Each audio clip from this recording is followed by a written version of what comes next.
যুক্তরাষ্ট্রের হামলার পর আজ রোববার সকালে ইসরায়েলের বেশ কয়েকটি স্থাপনায় ক্ষেপণাস্ত্র হামলা চালিয়েছে ইরান। এর মধ্যে ইসরায়েলের বেন গুরিয়ন আন্তর্জাতিক বিমানবন্দরও রয়েছে।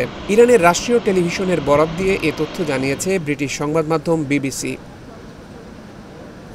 বিবিসি বলেছে, বেন গুরিয়ন আন্তর্জাতিক বিমানবন্দর ছাড়াও সাহায্যকারী ঘাঁটি, কমান্ড ও কন্ট্রোল সেন্টার এবং একটি জৈব গবেষণা কেন্দ্রে আঘাত করেছে ইরানের ছোড়া ক্ষেপণাস্ত্র।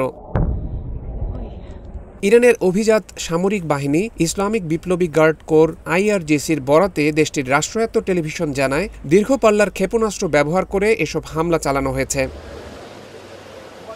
এর আগে ইসরায়েলের জরুরি পরিষেবার একজন মুখপাত্র জানান, ইরানের ছোড়া ক্ষেপণাস্ত্র রাজধানী তেল আবিব সহ অন্তত 10টি জায়গায় আঘাত হেনেছে। এতে অন্তত 16 জন আহত হয়েছেন, তাদের চিকিৎসা দেওয়া হচ্ছে।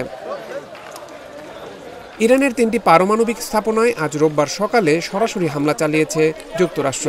মার্কিন প্রেসিডেন্ট ডোনাল্ড ট্রাম্প তার নিজের সামাজিক যোগাযোগ মাধ্যমের প্ল্যাটফর্ম ট্রুথ সোশ্যালে দেওয়া এক পোস্টে নিজেই এ হামলার খবর জানান।